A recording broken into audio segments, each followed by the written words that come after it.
ৰবি ক'ত যাও হেই আপুনি বৰ অভদ্ৰ মানুহে মই অথনিৰ পৰা আপোনাক আপুনি বুলি সম্বোধন কৰি আছো আপুনি মোক ফটছনে তই বুলি কৈ দিলে দেউতাকৰ বয়সৰ মানুহজনক তই বুলি সম্বোধন কৰিব পাৰে নেকি মই মোৰ দেউতাক তই বুলিয়ে মাতো পিছে মইতো আপোনাৰ দেউতা নহয় পিছে কওকচোন আপুনি কোন ক'ত কিয় বিখ্যাত তই মোক চিনি পোৱা নাই আৰে মই বেদ হয় বেদ বেদ বেদ বাৰু বুজিলো পিছে বেদ আকৌ 4খন আছে নহয় অঁ 4খন আপুনি বা কোনখন বেদ দেউতা মই সেই বেদ নহয় তো মোৰ নাম বেদ মই তোৰ ল'ৰা মোৰ ল'ৰা মনত পৰিছে মানে আপুনি বেদ হ'ল ৰমাকান্ত দেউৰীৰ ল'ৰা তাৰমানে মই ৰমাকান্ত দেউৰী হয় নহয় তই ৰমাকান্ত বৰুৱা তোৰ এই পাহৰা বেমাৰটোৰ বাবে ঘৰৰ পৰা বাহিৰ হ'বলৈ নিদিওঁ আৰু তই মনে মনে আহি পিটপিটাই ফুৰিছ ইয়াত আজি যদি তোক গাড়ীখনে খুন্দিয়াই থৈ গ'ল হয় কি হ'লহেঁতেন তোৰ বাবে ভাড়া এৰি মই তোক বিচাৰি ফুৰিছো ইয়াত আৰু তই তোক মই অকলে ঘৰৰ পৰা ওলাই আহিবলৈ মানা কৰিছিল নে নাই দেউতা কৰিছিলি পিছে মই বাহিৰলৈ এনেই হাৱা খাবলৈ ওলাই আহিছিলো তই হাৱা খাবলৈ ওলাই আহিছিল অ হা তই হাৱা খাবলৈ ওলাই আহি ইমান দূৰ পালিহি হা আৰু তই হাৱা খাবলৈ অহা নাই তই বিড়ি খাবলৈ আহিছিলি তোৰ গাৰ গোন্ধতে গম পাই নহয় হা তোক বিড়ি খাবলৈ মানা কৰিছিল নে নাই মই হা বল এতিয়া কৰিছিলি পিছে মই বিড়ি খোৱা নাই নহয় 1947 চনতে মই বিড়ি খোৱা বাদ দিছো ঐ তই এতিয়া ফটোমি কৰিব আহিছ মোৰ লগত হা এইবোৰ কি ধেমালি তইতো একো নভবা নিচিন্তাকে ঘৰখন এৰি গুচি আহিলি তোৰ চিন্তাত মৰি আছো মই বল আজি তই তোক আজি বিহু দেখুৱাই আছো আৰে বয়স হৈছে এতিয়া তোৰ কথা ক'লে কথা নুশুন ইমান খং কিয় কৰিছ হয়নে মই দেখোন তোৰ দেউতাৰ হওঁ সেইবাবেই তোৰ চিঞৰিব পৰা নাই আৰু তোকে মৰম কৰিব লগা কাম একোডাল কৰা নাই নকৰিবলগীয়া কাম কৰিলে গালিটো খাবিয়েই ৰহ তোক আজি আৰু গালি দিম বল ইমান খৰধৰ কিয় কৰিছ এইখিনি ল জিৰ দৰৱখিনি লৈ আহিবি তাত 10,000 আছে ইয়াত 10,000 আছে জানো মই নিজে হিচাপ কৰি থৈছো মা ইয়াতচোন 5,000হে আছে 5,000 হ'বই নোৱাৰে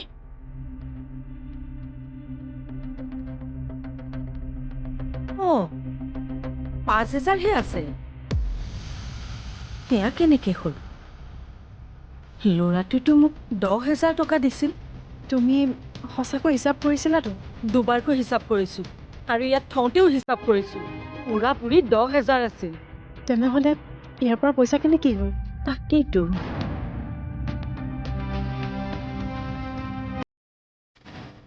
পইচাখিনি গ'ল গ'লে সেইবোৰ আমাৰ লগত কি হৈ আছে একো ধৰিব পৰা নাই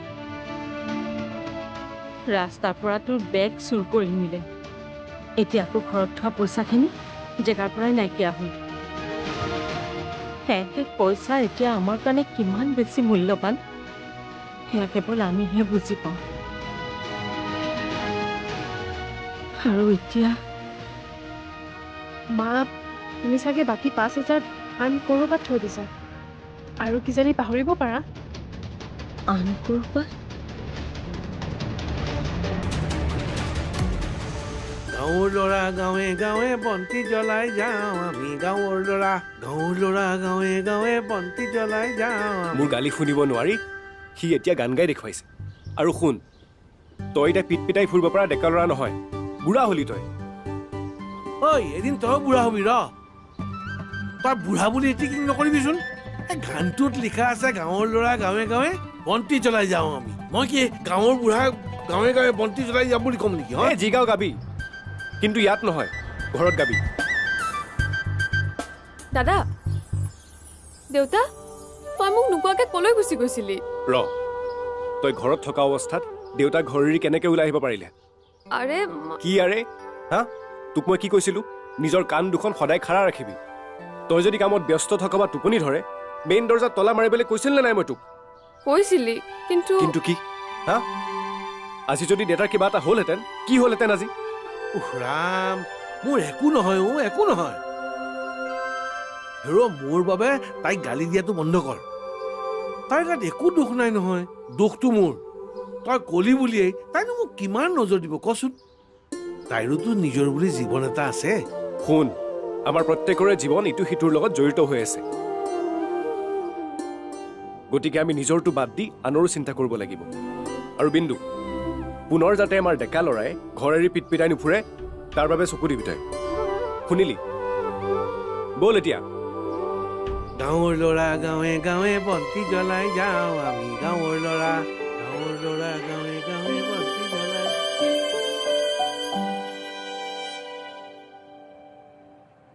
দাদা যাবনে? ক'লে যাবনো? মই কৈছোৱে দেখোন ৰঙিয়ালৈ যাম বুলি।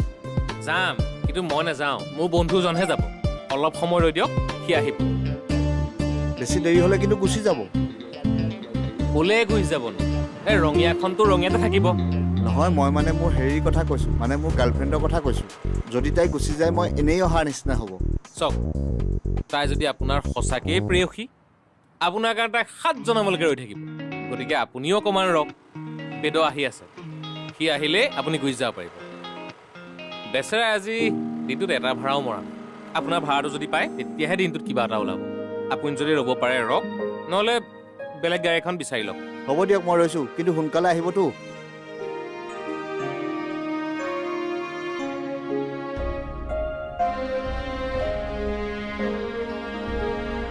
ই বাৰু বাপেকক বিচাৰি পালে নে নাই? চা দেউতা, আমি তোক গালি পৰা নাই। এয়া আমাৰ তোৰ প্ৰতি থকা মৰমহে। আৰু তইতো জানই মোৰ ওপৰত কিমান দায়িত্ব।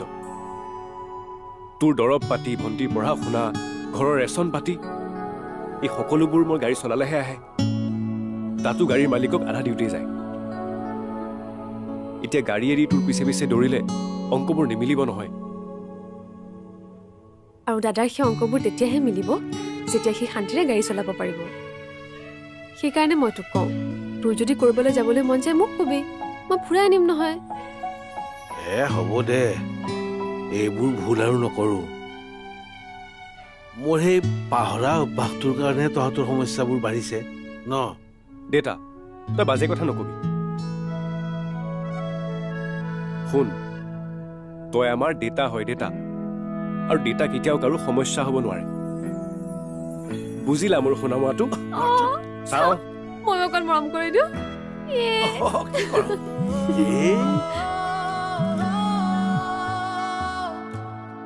ৰত্ন ক ৰঙিয়া। মই গৈ আছো। ঐ, মই যাওঁ। ভাড়া লাগিছে ৰঙিয়াৰ। আহোঁতে অলপমান মুৰ্গী লৈ আহিম। মাংস আনিবি সঁচাই? তই অলপ আদা নহৰু কুটি থবি, আহি মই বনাম। দে আহিছোঁ।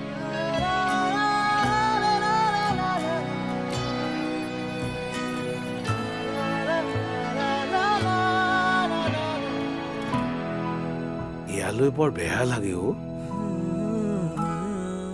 আমাৰ লগত লাগি লাগি তাৰ নিজৰ কথা পাহৰিয়েই গৈছে। আজি যদি মই ৰুগীয়া নহলোহেঁতেন, তাক অন্তত কিবা কিবি কামত সহায় কৰি দিব পাৰিলোহেঁতেন। কেতিয়াবা জান, নিজৰ ওপৰতে খং উঠি যায় অ'।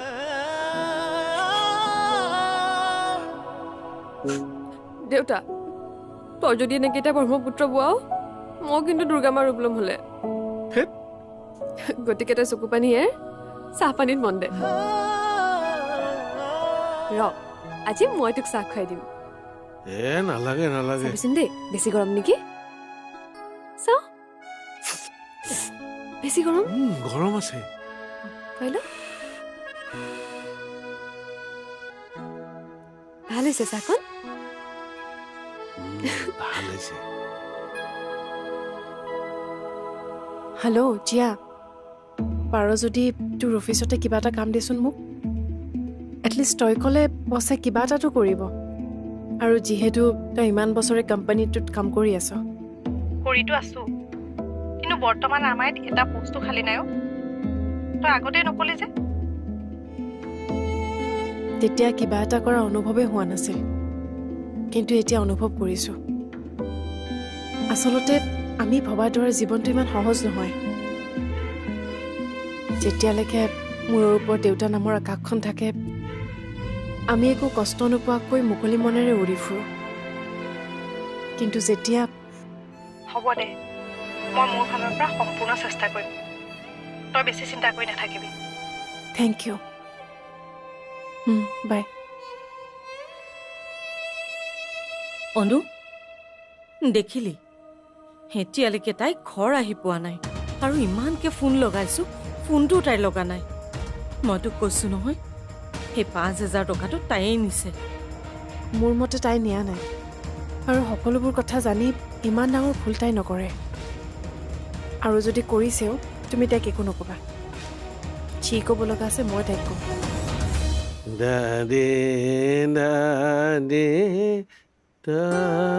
দেউতা, তই এইবোৰ কিয় কৰিব লাগে? মই তোক বিচনাত বহি আৰাম কৰিবলৈ কৈছিলো নে নাই? কত বছৰ দেখোন আৰামেই কৰি আছো, আৰু মইনো কিডাল কৰিছো? বহি বহি নহৰুকেইটাৰ বাকলিহে গুচাইছো। নহ'ব, মই এখন ঘৰত যেতিয়ালৈকে আছো তই ঘৰৰ কাম কৰাৰ কোনো প্ৰয়োজন নাই। কিয়? তই কলৈ যাবি? তইতো ঘৰতে থাকিবি নে? মনে মনে তই কাৰোবালৈ পলাই যোৱাৰ কথা ভাবি আছ? দেউতা, কি যে কথাবিলাক কওঁ নহয়, মোৰ কিবা বিয়া হোৱাৰ সময় হৈছে নেকি? আৰু যাৰ বিয়া পতাৰ সময় হৈছে তাক নকওঁ কিয়? নে তোৰ বোৱাৰী ঘটাৰ ইচ্ছা নাই? ইচ্ছানো কিয় নাথাকিব? পিছে ইচ্ছা থাকিলেও বুকুৰ মাজত দবাই ৰাখো, বুজিছ? কাৰণ মই জানো দেচোন, যেতিয়ালৈকে মোৰ দৰে অসুস্থ বাপেক এটা তাৰ ডিঙিত হাৰমাল ওলোমা দি ওলমি থাকিব, তেতিয়ালৈকে ভাল ছোৱালী এজনীয়ে তাৰ ডিঙিত বৰমালা নিপিন্ধায়। আৰু ময়ো নিবিচাৰো দেচোন সি যাকে তাকে বিয়া পাতক। তাক আমাক বুজি পোৱা ছোৱালী এজনী লাগিব, তেতিয়াহে তাৰ জীৱনটো সুখ আনন্দৰ হ'ব। কথাটো অৱশ্যে মিছা নহয়, কিন্তু তই অলপমান বেছি ভাবিছ। এইখন পৃথিৱীত কিবা ভাল ছোৱালীৰ অভাৱ আছে নেকি? আমি বিচাৰিব জানিব লাগিব। পিছে আমাৰ জনাই বিচাৰিবতো লাগিব। ঘৰখন গাড়ীখন বাদ দি কিবা চিনি পালেহে। হয় দেই, সি কিবা প্ৰেম চেম ভালপোৱা চালপোৱা এইবিলাক কৰিব নাজানে নেকি? জানো পাই। সি যদি এইবোৰ কৰিব পাৰিলেহেঁতেন, মই এজনী বোৱাৰী পালোহেঁতেন, আৰু তয়ো সমনীয়া লগৰী এজনী পালিহেঁতেন দেচোন। এই হেৰি কৰচোন, তই তাক এবাৰ ফোন কৰচোন। এতিয়া সি ক'ত আছে, কি কৰি আছে, খবৰ এটা লচোন। আচ্ছা, কি আচ্ছা? তই দাদালৈ কিয় ফোন কৰিবলৈ কৈছ মই নাজানো বুলি ভাবিছ? কিয়? দাদাই যে আজি মাংস আনিব, তোৰ চাগে মাংসলৈ মনত পৰি লোভত জিভাখন কুটকুটাই আছে, হয় নাই? একেবাৰে লোভৰ পানীয়ে চাগে পুখুৰী বনাই দিছে মুখত। এই বুঢ়া বয়সত জিভাবোৰ লুতুৰা হয়েই। এই কৰচোন, তাক ফোন এটা কৰচোন। শান্তি নাই মানে। হলেও আজি কিন্তু মাংস একেবাৰে নকচি খাম। এই অলপ আগত আহি পালো, এই 10 মিনিটত ঘৰ পাই আছো। হ'ব দে। কেলৈ? কি হ'ল মানে? আৰে মইতো ভাবিছিলো তোতকে কামোৰে পৃথিৱীত কোনো নাই। নহয়, মই যাক লৈ গৈছিলো সিটো কামোৰত মাৰ্চিডিজ গাড়ী, তইতো নেনহে। দেখিলি মই কৈছিলো নে নাই? মানে মই তোক কৈ থাকো নে নাই যে মই কামোৰ নহয়, মই তোৰ জীৱনৰ অমূল্য ৰত্ন। আৰু ৰচোন, তই যে ৰঙিয়া গৈছিলি, ইমান জল্দি ঘূৰি আহিলি? উৰি আহিলি নেকি? ধুৰ, আৰু ৰঙিয়া নাপালোগৈ, চাংচাৰিৰ পৰা তাক লৈ ঘূৰি আহিলো। সি যে তোক গাৰ্লফ্ৰেণ্ড বুলি কৈছে, এৰি থৈ গুচি গ'ল। আৰু জমনি কি জান নাই? সেইজনী গাৰ্ল নহয়, বোৱাৰীহে। তাৰ মানে সি বোৱাৰী লাভাৰ। ইছা, তই আকৌ মোক তাৰ দৰে বুলি নাভাবিবি। ভাবিবলৈ হ'লে মুখত ৰাম ঘোচা মাৰি দিম। তই মোক পাঞ্চ মাৰি থাকিলে ঘৰত মাংস নিসিজিব। ঐ, মই গৈ থাকো, মাংস কিনিব আছে। এই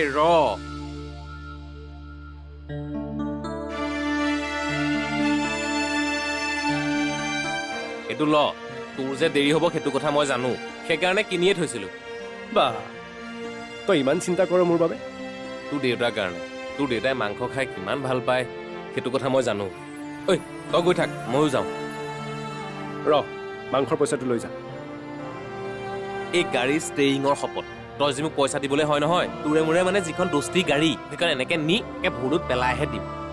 এই সাধাৰণ মাংসকণৰ কাৰণে তোৰ পৰা যি পইচা ল'বলৈ হয় নহয়, মোক পাপে চুব। মই এনেই কৰাই তই সেইটো জানো। কিন্তু মই পাপী নহয় অ' তোৰ দেউতা মানে মোৰ মৰমৰ দেউতা নহয় জানো ঘণ্টা কৰ্ণ তোৰ এই কামোৰবোৰ কিন্তু মজা লাগেও মজা লাগে ন মানুহটো মজা ন মই সেইকাৰণে কথাবোৰ মজা লাগে ন দে দে দে ঐ এডাল বাহুৱে নে তোৰ এৰুৱাই থৈ দিবি মাৰ সহ্য কৰিব নোৱাৰো বেছিকৈ দুখ পালি নেকি ঐ মই গৈ থাকোঁ কৈছে মাৰি দে দুখ পাইছ নেকি বুলিও সুধিছ মাৰিম বুলিও কৈছ